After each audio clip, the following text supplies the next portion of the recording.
Şöyle tespih satıyorum. Burası gümüş değil. Paslanmaz bu. Adamlar buna gümüş diyor. Ben diyemiyorum. Çok şükür. Rabbime şükürler olsun.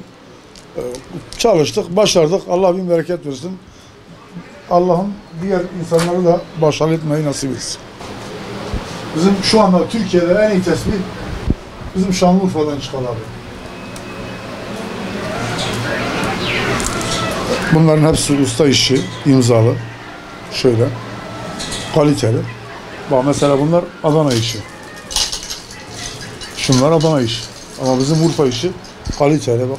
Blok malzemeye benziyor abi. Malzeme de kaliteli. Bende tesbih merakı vardı. Bir gün birinden bir tesbih aldım. Sonra biri dedi bana satıyor musun bunu? Satarım dedim. Sattım.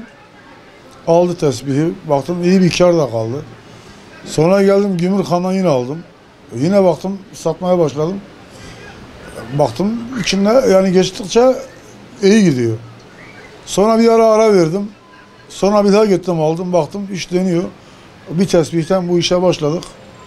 Allah'ın keremine şükürler olsun. Allah ne verirse halalından versin. Dürüstlükten asla taviz vermedik. Neyse o olduk. Mesela atıyorum Abu Faraz diye biri var. Suriye'den abi. Çok kaliteli malzeme döküyor. Ondan sonra İstanbul'dan geliyor. Tabii bu dediğim yeni ürün. Yani fenolla yapıyorlar. Bizim Urfalılar da yapıyor da onlar da biraz daha kaliteli, daha güzel yapıyorlar. Yeni döküm kalıp olarak geliyor. Onları atölyeye veriyoruz. Parçalıyor, doğruyor. Tesbih haline getiriyor. Mesela tesbihin yapma aşaması nasıl?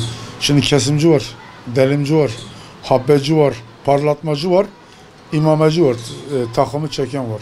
Ya bir tesbih 6 el, 7 elde geçiyor yani. 7 elden geçiyor abi. Bu öyle kolay bir iş değil.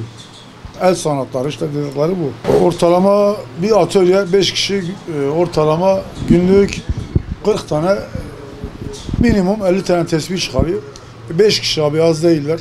Sabahın 6'sından ta akşamın 7'sine kadar çalışıyorlar. Bir de bunlar fenol var ya. Bunu yapmak öyle kolay değil. O yüzden cumartesi olduğu gibi saat 10 olduğu gibi hemen haklarını, paralarını veriyoruz ki alın teri kurumadan adamların parası masada alsın. Hem bize daha kaliteli ürün getirirler. Alın teri kurumadan hakkını vereceğiz. Şu anda Türkiye'de Adana'dan sonra en çok tesbih üretilen yer Şanlıurfa'dır. Tesbihleri Ankara %80'i 70'i Ankara'ya gidiyor. İstanbul oralardan dışarı gidiyor. Mezatçılar satıyor. Yurt dışına da gidiyor. Ben geçen gönderdim.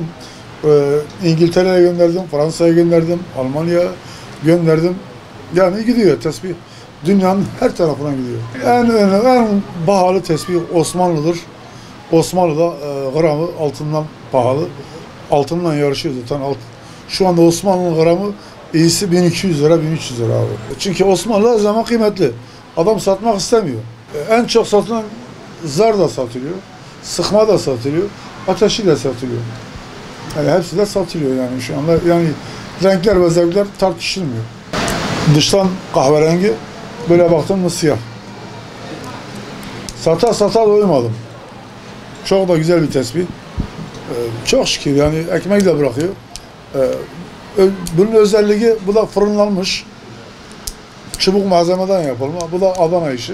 Adana dökümüdür. Vallahi bu mesleği geç başladım. Keşke yıllar önce başlasaydım.